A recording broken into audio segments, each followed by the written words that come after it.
सत साहिब सतगुरुदेव की जय। बंदी छोड़ कबीर साहिब जी की जय। बंदी छोड़ गरीबदास जी महाराज जी की जय। स्वामी राम देवानंद जी गुरु महाराज जी की जय हो।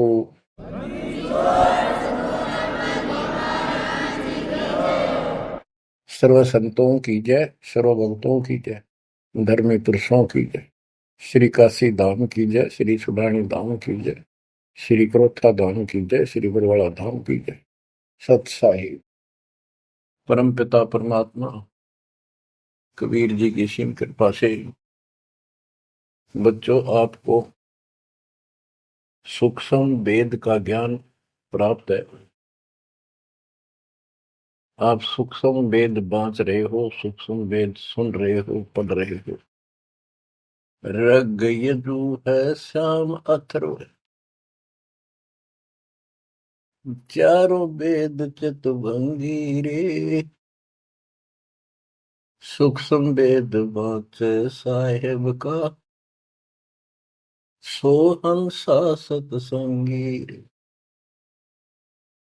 सूक्ष्म वेद बांच साहेब का,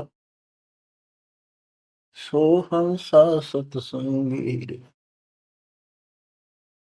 तीन लोक और भवन चतुर्दश, कोई नहीं सत्संगी। बच्चों ये बातें यदि आप पहले सुनते, आपको यह सब प्रमाण, ये संपूर्ण ज्ञान प्राप्त ना होता तो आपका माथा ठनका हो, आपके मन में सौ दोष दास के प्रति आते कि ये पता नहीं क्या बकवास करता है, क्या किसी को भी ज्ञान नहीं। यही शंका आदरणीय धर्मदास साहिब जी की मन में आई थी संत जी के कि भाई ये चंदा बाबा ऐसी बातें बता रहा है तो कोई ना कोई हमारे हिंदू धर्म में भी इन बातों को जानने वाला उससे मिलेगा, क्योंकि शास्त्र हमारे। उसके बाद वो अपने गुरु जी के पास गया। गुरु जी तो रूपदास जी ने कह दिया, भाई मैं जितनी जानू था बेटा, मैंने तेरे से कुछ नहीं छुपाया। जिस तरह के प्रश्न आप कर रहे हो इनका उत्तर मेरे पास नहीं है, और जिसने तुझे ये ज्ञान दिया है उसी के पास जा, उसी से समाधान पूछ। लेकिन धर्मदास के सामने यह बात खटक रही थी कि अनपढ़ आदमी, जिंदा बाबा, इसको ज्ञान कैसे हो गया ये? इसने भी तो किसी हमारे हिंदू से सुना होगा, और अवश्य कोई संत, मंडलेश्वर, कोई पीठाधीश इसका जानकार पाओगे। अब सब जगह जितने भी सुप्रसिद्ध या वैसे छोटे मोटे भी संत हिंदू धर्म के उस टाइम प्रवक्ता थे, सत्संग सुनाया करते थे, सबसे मिला और जाते ही 10-20 रुपए रख ले। ये खासकर इन संतों के अंदर जो भेंट ज्यादा दे, दक्षिणा ज्यादा दे, उसको ज्यादा महत्व देते हैं। इस बात की धर्मदास जी को भी खूब पता था कि ये तभी प्रसन्न होकर मुझे कुछ राह बताओगे। जाते 5-10 रुपए दर, क्योंकि उसमें 5-10 रुपए आज के 5 लाख के बराबर थे। वहां तो एक पैसा भारी होता था उस समय। सबसे प्रसन्न कर लिए, किसी के पास इस तरह बात नहीं थी। श्री कृष्ण विष्णु भगवान है, सारी सृष्टि के रचनहार हैं, इनके कोई माता पिता नहीं, ये आपो आप है, स्वर्ग से ऊपर कोई स्थान नहीं। आखिर में हार के, थक के और कति बुरी तरह रोए कि अब के बने। परमात्मा फिर भी उसको, जब वो धक्के खा के आ रहा था, एक अन्य हिंदू साधु के रूप में एक पेड़ के नीचे बैठ गया नदी के किनारे। 5-7 भगत और बैठे थे उसके पास। जिज्ञासु वैसे ही बाबा भी चलता फिरता था। धर्मदास जी के रास्ता उसके साथ से था, उसने सोचा चल आगे, आगे चल। इसे मंडलेश्वरों के पास घूमे। साधु का रूप दाता ने बड़ा रखा था। फिर मालिक की प्रेरणा अपने बच्चे को लेना था सर। उसी समय प्रेरणा हुई कि काफी देर से चल रहा हूँ, विश्राम भी करना है, यही कर लेता हूँ और इसकी तलाशी भी ले लेता हूँ। वहां बैठ गया जाकर और बैठे थे, इतना तो बोलना को नहीं। वो दूसरे उठ कर चले गए। जब एकला रह गया, परमात्मा बोले, धर्मदास खोज लिया तत्व ज्ञान, मुझे बता दे कि मिला होता कितना। आंखें फटी की फटी रह गिर, मालिक उसी समय उसी रूप में आ गए। बच्चों, इस नरक से निकालने के लिए उस मालिक ने अपने एक बच्चे के लिए कितना कुछ करना पड़ा, कितने खाड़े कर दिए। वहां से शुरुआत करनी थी अपने कलयुग की भक्ति की। और वो अच्छी आत्मा थे, भगवान के बच्चे थे, पूर्व जन्म के संस्कारी मालिक के थे। जैसे सम्मन था, सम्मन ने कितनी कुर्बानी दी थी, बेटा काट दिया मालिक के नाम पर। अब उसके लिए खाड़े करे थे परमात्मा ने, कहाँ कहाँ कैसे बंदी बने, कोड़े खाए, उसकी सेल बिस्तर बिछाए। किसी जन्म का ये धर्मदास जी भी ऐसे ही कुर्बान आत्मा था, लेकिन ये ठीक से टिके नहीं क्योंकि ज्ञान संपूर्ण नहीं था। इसलिए मालिक उसके लिए फिर वहां बैठ के जाकर धर्मदास जी परमात्मा के चरणों में गिर के अपनी ढीठता, अपने अविश्वास, अज्ञानता का बहुत पश्चाताप किया। हे मालिक, आप सत्य, आपका ज्ञान सत्य, आपका समाधान सत्य। परमात्मा बोले, ये प्रेरणा मैंने की थी तेरे अंदर। काल का बेटा बहुत लंबा जुगाड़ है, बहुत लंबा षड्यंत्र है। पाया किसी के पास ये ज्ञान, हे महाराज, ज्ञान के वो तो गंध भरा, काम करो सारा सड़ रहे हैं। तो बच्चों, अब आपको दास बताना चाहता है परमात्मा की महिमा और सूक्ष्म वेद वाला ज्ञान संत गरीबदास जी को प्राप्त हुआ परमेश्वर से। उनके सतगुरु और भगवान स्वयं कबीर साहब थे, जिनका गुरु भगवान और ज्ञान एक नंबर का। तो उस पर हमने विश्वास करना चाहिए, लेकिन विश्वास करने के लिए कुछ आधार होता है। हिंदू धर्म के लिए गीता और वेद, 18 पुराण, ये आधार है कि ये अध्यात्म के मूल ग्रंथ है। उन मूल ग्रंथों से आपको परमात्मा की वाणी सिद्ध कर दी। ऋग यजु है साम अथर्व, चारों वेद चित भंगी रे, सूक्ष्म वेद वाचे साहेब का, सोहन सा सतसंगी रे। तीन लोक और भवन चतुर्दश, कोई नहीं सत्संगी। क्यों? क्योंकि उनके पास ये तत्व ज्ञान नहीं। बच्चों, यजुर्वेद अध्याय 40 मंत्र 10 में यही कहा है, कोई तो भगवान को साकार कहता है, रामकृष्ण रूप में, अवतार रूप में आने वाला। अन्य कहते हैं वो कभी साकार होता ही नहीं, वो तो निराकार है। परमात्मा साकार है या निराकार है, किस स्थिति में आता है, वो कैसे लीला करता है, इसकी जानकारी किस तत्वदर्शी संतों से पूछो। गीता अध्याय 4 श्लोक 34 में और 32 में स्पष्ट भी कर दिया कि जो तत्व ज्ञान होता है, परमात्मा अपने मुख कमल से आकर बोलता है। ऋग्वेद मंडल नंबर 9 सूक्त 94 और मंत्र नंबर 2 में कहा कि वो परमात्मा कवियों की तरह आचरण करता हुआ घूमता फिरता है।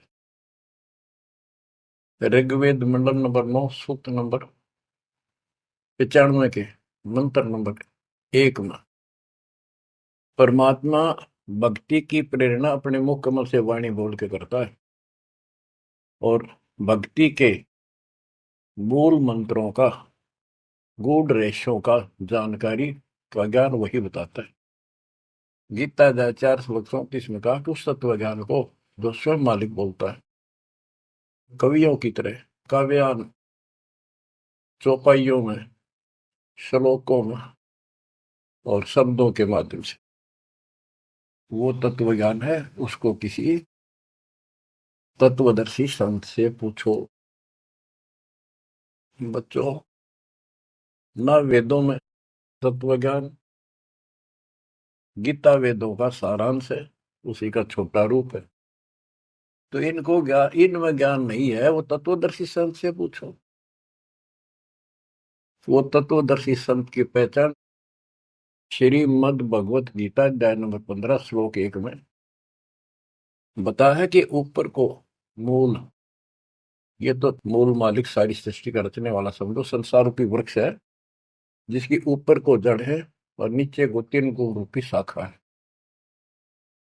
इसके सभी विभागों को जो बता देगा स वेदविद, वो वेद के तात्पर्य को ठीक से जानने वाला है, यानी वो तत्वदर्शी संत है। धर्मदास जी और गरीबदास जी के सतगुरु ने बताया, कबीर अक्सर पुरुष एक पेड़ जो जमीन से बाहर दिखाई देता उसको पेड़ बोलते हैं, पेड़ा, तना। गरीब अक्सर पुरुष एक पेड़ है, निरंजन व कीटार और तीनों देवा शाखा है, ये पातुल संसार।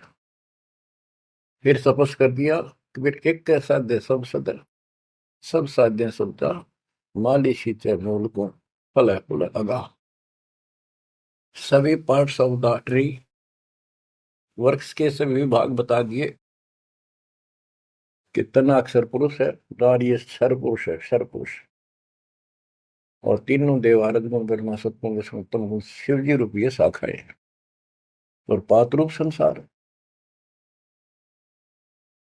तो बच्चों, फिर साथ में ये समाधान भी कर दिया कि एक का साध्य सब सद है, यानी मूल को पूजो, उसको इष्ट रूप में मानो, उसके बाद अपने अनुष्ठान करो, साधना करो। जो आपको प्रथम मंत्र दिया जाता है, इसमें प्रथम और लास्ट वाले मंत्र को छोड़कर सारे इन्हीं शाखाओं वाले मंत्र है। और गीता अध्याय 3 श्लोक 10 से लेकर 15 तक ये स्पष्ट किया है कि शास्त्र अनुकूल धार्मिक अनुष्ठान यज्ञ करने से वो सही भक्ति मानी जाती है। इन यज्ञों के द्वारा इन देवताओं को बढ़ाओ, ये यज्ञ से बढ़े हुए देवता तुम्हें बिना मांगे ही सब कुछ देते रहेंगे। और उस परम अक्षर पूर्ण परमात्मा को इष्ट रूप में प्रतिष्ठित करके फिर सारे धार्मिक अनुष्ठान करो। कहते हैं सब प्राणियों की उत्पत्ति अन्न से होती है, अन्न वर्षा से होता है। वर्षा शास्त्र विहित, शास्त्र में प्रमाणित धर्म कर्म यज्ञ करने से होती है। और कर्म लगाए ब्रह्म ने, क्योंकि सबके लोक माए तक काम करके खाना पड़ा, सतलोक में कोई काम नहीं था, बैठा सब फरी मिला था। जैसे आप सतलोक आश्रमों में जाते हो, आपको सारा बना बनाया मिल रहा है, हर खाओ और भक्ति करो, सत्संग सुनो और आ जाओ। फिर बताया है कि सभी प्राणियों की उत्पत्ति अन्न से होती है, अन्न वर्षा से होता है। वर्षा शास्त्र विहित, शास्त्रों के अनुसार किए गए अनुष्ठानों से होती है, यज्ञ से होती है। और यज्ञ शास्त्र अनुकूल कर्मों से होती है। कर्म लगाए ब्रह्म ने, ब्रह्म की उत्पत्ति हुई अक्षर पुरुष से, और अक्षर पुरुष यानी अक्षर का अर्थ यहाँ पर अविनाशी है, और जहां पर प्रकरण होता है एक से अधिक, अक्षर का अर्थ ही अविनाशी होता है। लेकिन सरपुरुष अक्षर पुरुष, सरपुरुष ब्रह्म है, ये काल है 21 ब्रह्मांड का स्वामी, अक्षर पुरुष 7वें ब्रह्मांड का स्वामी। और फिर परम अक्षर ब्रह्म क्यों कहा, परम अक्षर पुरुष, कि वो सब का मालिक वो है।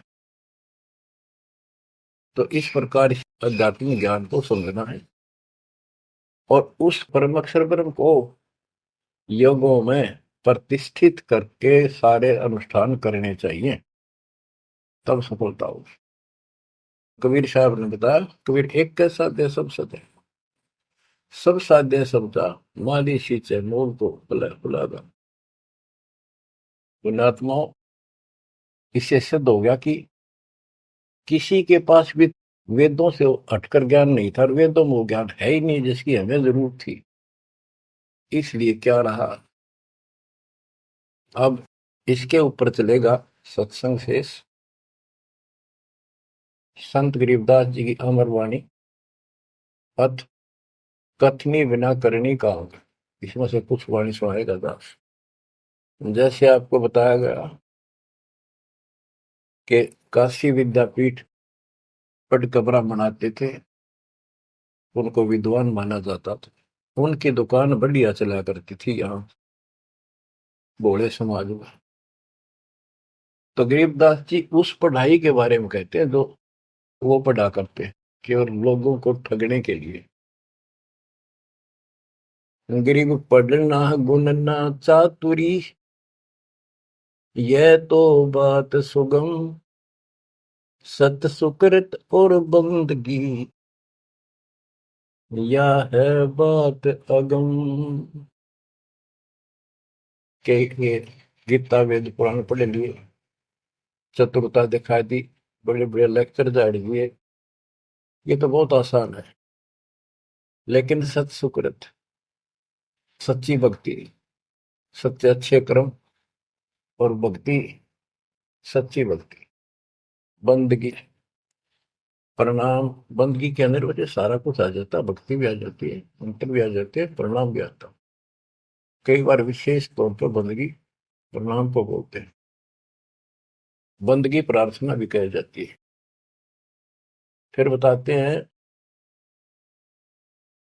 कि सत्य सुकृत, अच्छे कर्म, और बंदगी, परमात्मा की स्तुति, नमस्कार, प्रणाम, भक्ति, सच्चे ढंग से पूरे गुरु से प्राप्त करके तत्व ज्ञान के आधार से करना, यह है बात अगम। ये ऊंची बात है, आगे की है, बहुत सबसे आगे की, सबसे श्रेष्ठ। गिर पड़ना गुण ना रोग है, उलझे दुनिया माही, 52 अक्षर में बंद रहे, आगे की सुध नाही। संस्कृत भाषा के 52 अक्षर बताए। इसको इसलिए सीधा अर्थ कहते हैं जो संस्कृत से सीमित है, इन ग्रंथों तक सीमित है, इनमें वो ज्ञान है नहीं। ये उलझे दुनिया में, ये लक्ष्य 84 के चक्कर में रह गए।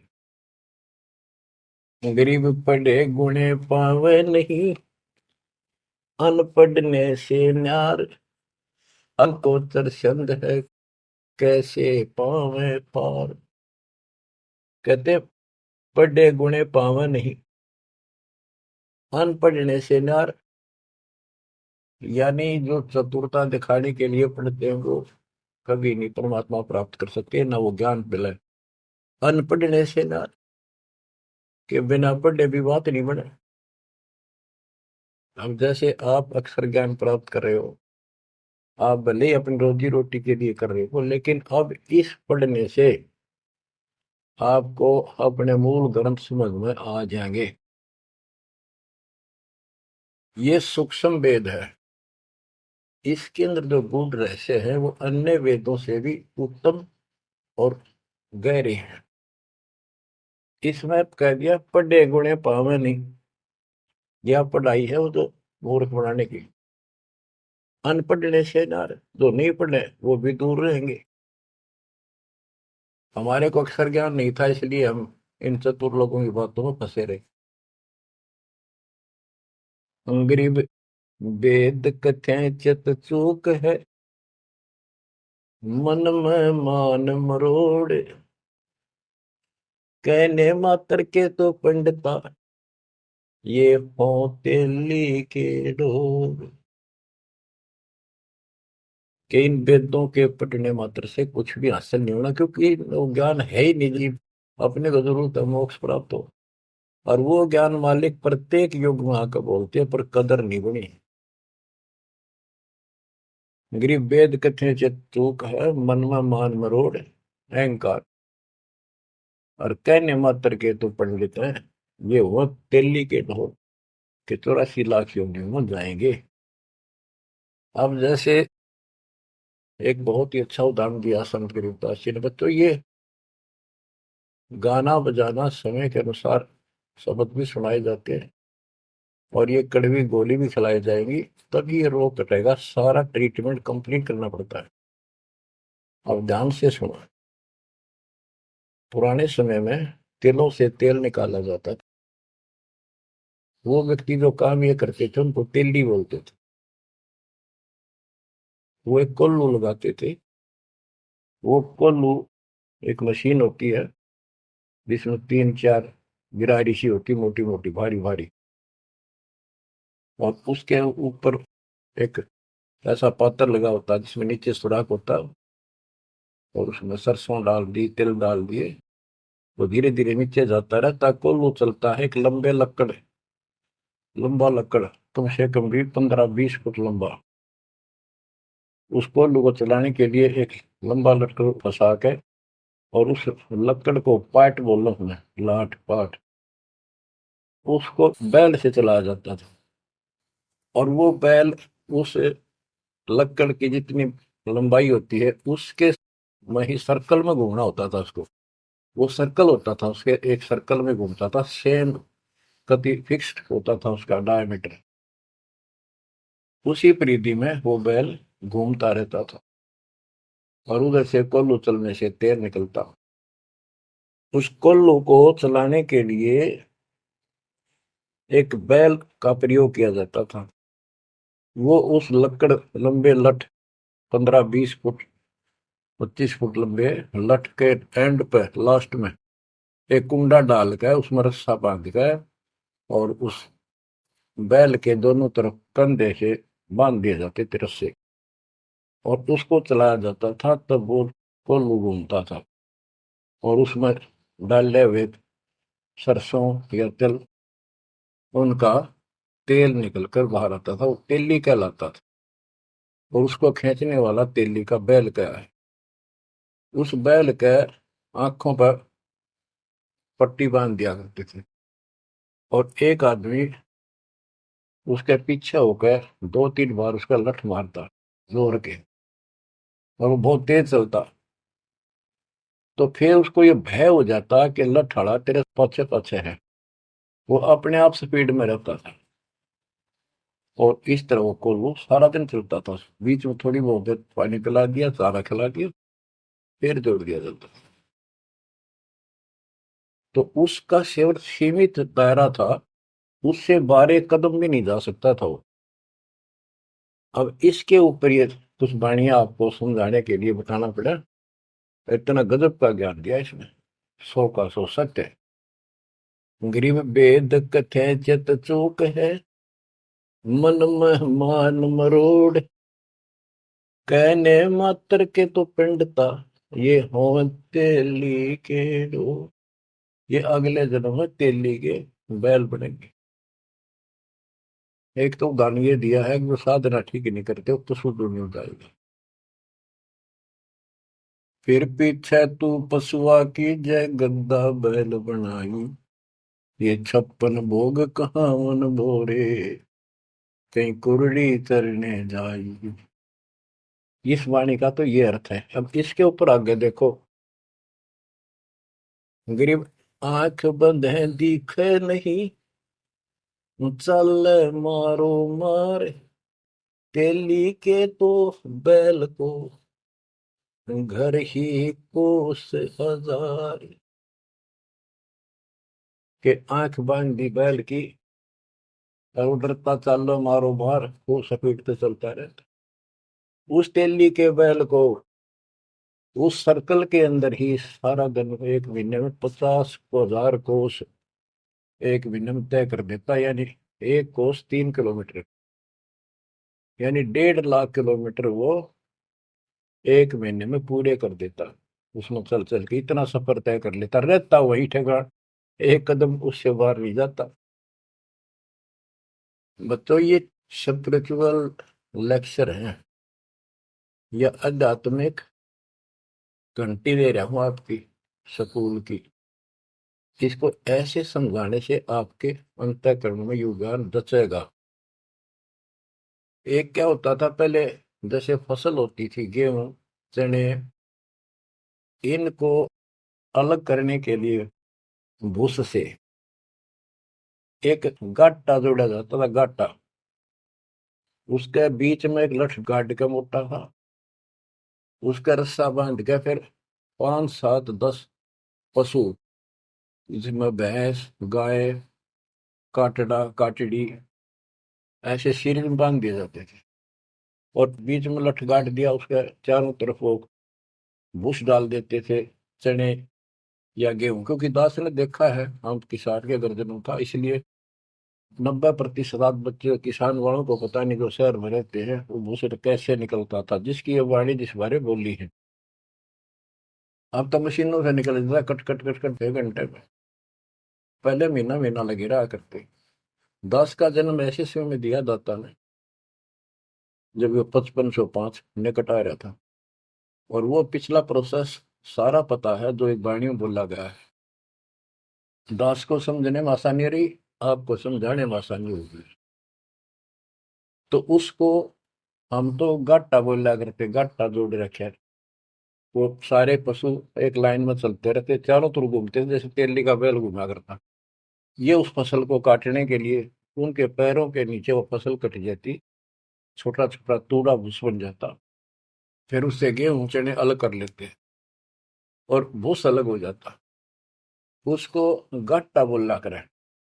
और पलवल साइड इधर फरीदाबाद साइड में उसको धाए बोलते थे, धाए।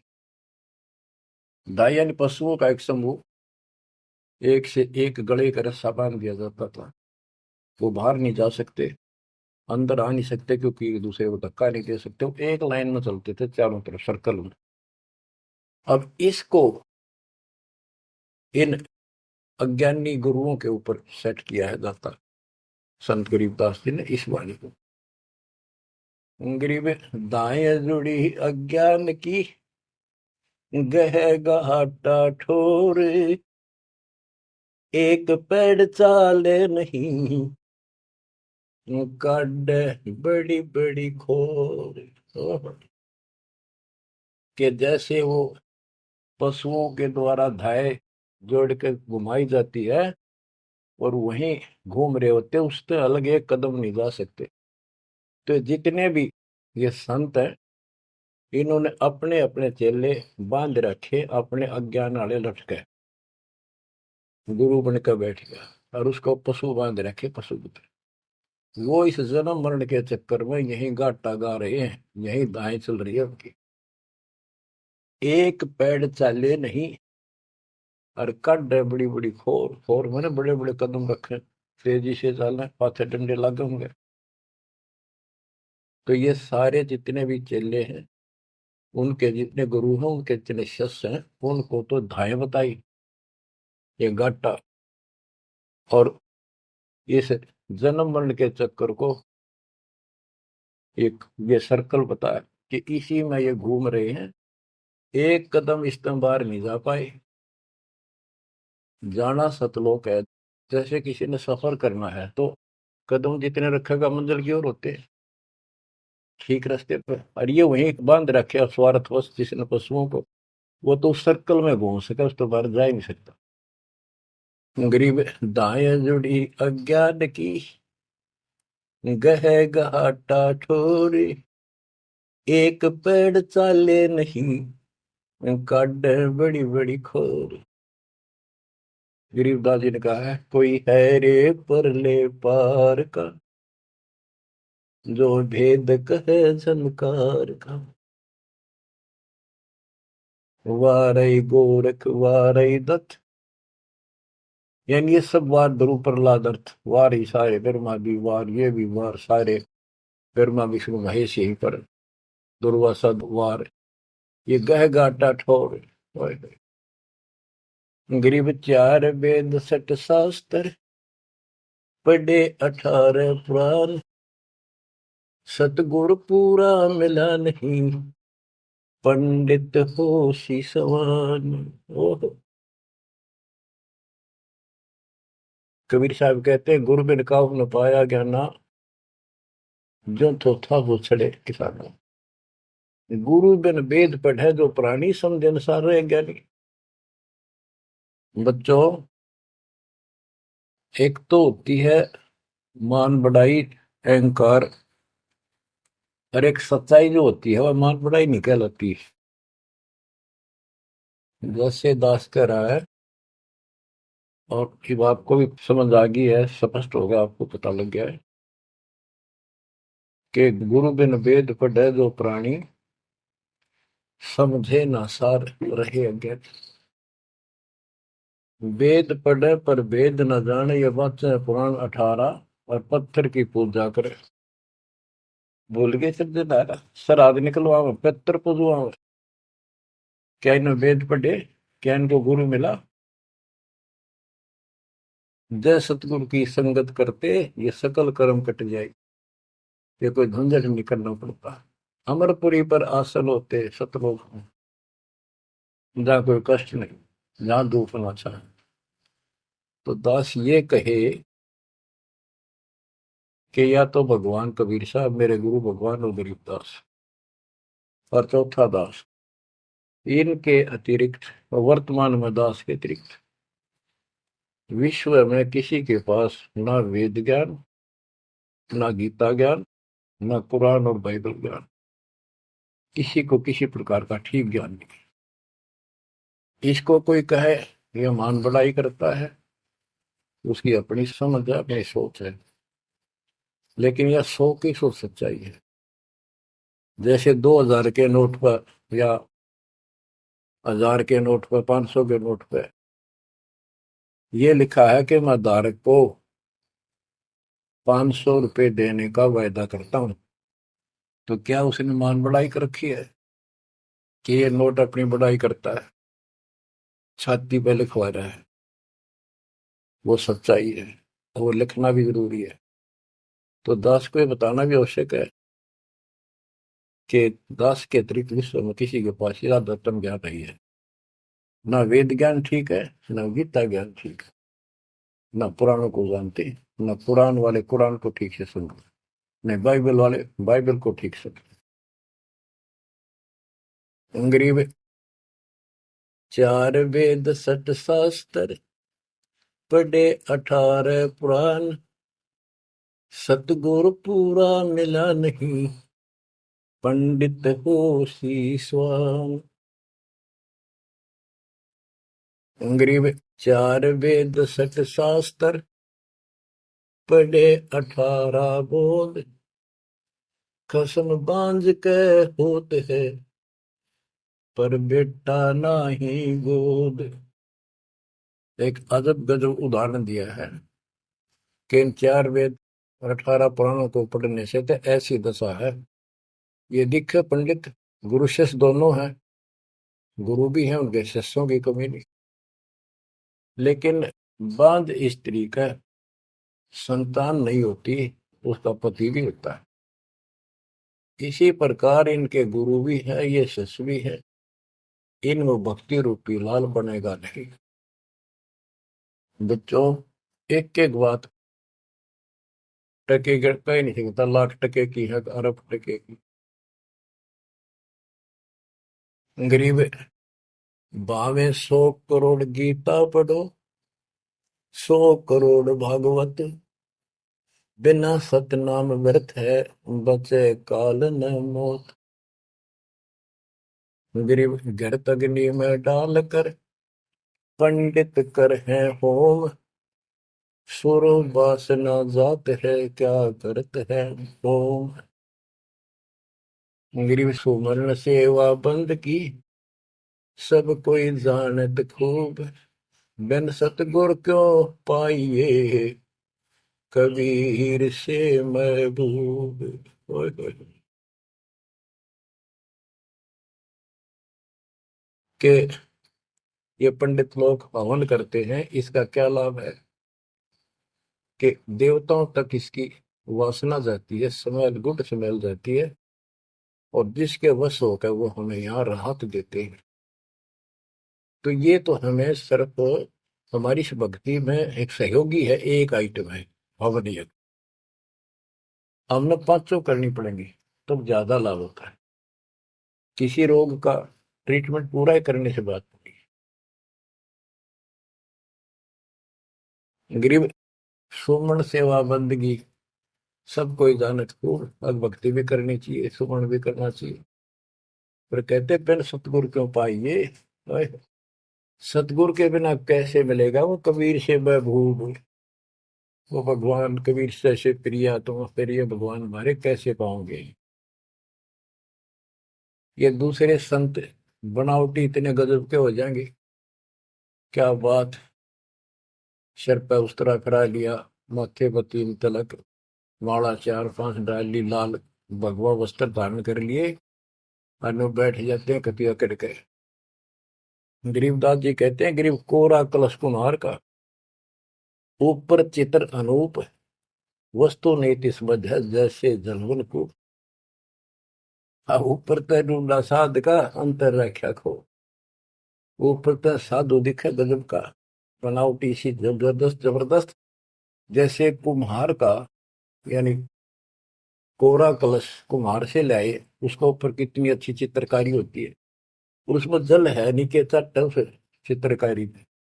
ऊपर का दिखा क्रमिया जो संत ऐसा है जिसके पास यथार्थ ज्ञान नहीं है, वो तो ऐसा है जैसे कोरा कलश कुम्हार का, ऊपर चित्र अनूप, वस्तु नीतिस्मद है, जिसके लिए लाए तो जल है नहीं मीठा। और जैसे जल बिन कुआं, जैसे कुआं बिना पानी का के काम। गिरि 500 मुद्रा पिंड में, आग बुदर शरीर, 52 गंडे गंग है, खेवट जहां कबीर। कहते ये शरीर, स्थूल शरीर में 5 मुद्रा है, उनमनी खेचरी भूतरी चाचरी आदि। और इससे आगे बदर शरीर है, सूक्ष्म शरीर और है। कहते उससे पार करने के लिए सतगुरु कबीर साहब का सच्चा गुरु मिलेगा जो बात बनेगी। गरीब नाम सार है निर्मला, सार नाम ये निर्मल है, पाक नूर निर्वाण, दास गरीब कबीर को भक्ति दी है दान। बच्चों, ये अमृत वचन है, बहुत गूढ़ और गहरे है, और आपके लिए जैसे गीता उंगलियां पर उठवा दी, वेदों का सार निकाल के आपके समझ रख दिया। छोटे छोटे बच्चे समझ रहे इस बात को, जो तीसरी चौथी कक्षा में पढ़ रहे, और जो इन काशी विद्यापीठ में पढ़ने वालों के आज तक समझ नहीं आई। तो who is Guru, who is सतगुरु, और हु इज गॉड, ये आप अच्छी तरह समझ चुके हो बच्चों। परमात्मा आपको इतना दृढ़ कर दे जैसे सम्मन की ओर से थे। आप इतने दृढ़ हो जाओ, गरीब महिमा की जय संत की, तन मन धन सब दे, सिर मांगे टाला नहीं, मोर ध्वज लग गए। यानी ऐसी परिस्थिति परमात्मा के प्रति, किसी परिस्थिति ऐसी आ जाती है तो मालिक से दूर नहीं हो, कितनी ही कठिन परिस्थितियों से गुजरना पड़े। आज हम थोड़े से कष्ट को देखकर भगवान से दूर हो गए, फिर अगले जन्म में क्या होगा, फिर पीछे तू पशुआ की जय, गद्दा बैल बनाई। ये 56 भोग कहाँ मन भोरे, कहीं कुरड़ी चरने जाई। आज कोई ना कोई बहाना काल कर देगा सत्संग से उठने का, आलस कर देगा, कोई काम अड़ा देगा, या वैसे आत्मा किसी पाप के कारण रोगी हो जाती है तो अरुचि बन जाती है सत्संग सुनने में या सुमरण करने में। दान की इच्छा समाप्त होती चली जाती है, सेवा में रुचि नहीं रहती। तो उस समय के लिए ये याद रखो, आज हम मानव हैं, अपनी मर्जी से कितने आलस कर लें और कितने भगवान से दूर हो जाए, स्वतंत्र है। और कल को गधे बन गए, बैल बन गए, नाक में नाथ कर जाएगी, या 2.5 मन का कमर के ऊपर एक थैला होगा गधे के, तो आलस तो उसमें भी होगा। मन तो यही है। कई कहते हैं मेरे से नहीं होती सेवा, चलो कोई बात नहीं, सेवा तो करनी चाहिए, सेवा से दौड़ने वाला चाहिए। तो मन तो वहां भी दुखी करेगा, गधा अपने पास से भी सोचेगा कोई कि पटक दूं बोरे ने, गेर दूं, डाल दूं।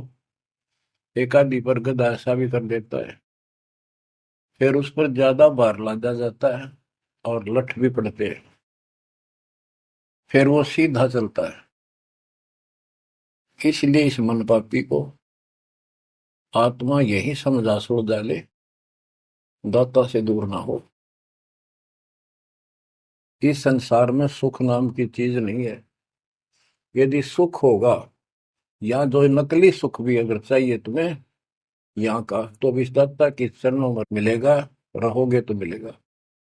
इससे दूर होकर कुछ दिन जब ये समय आप भक्ति कर चुके हो, सच्ची मर्यादा में रह गए, वो आपकी बैटरी सी चार्ज होगी जैसे इन्वर्टर की हो जाती है, और फिर चार्जर हट गया, वो बैटरी फिर भी काम करती रहेगी और ऐसा लगेगा कि बिल्कुल सब कुछ ठीक ठाक है, कोई फर्क नहीं पड़ा, चार्जर भी हटा दिया।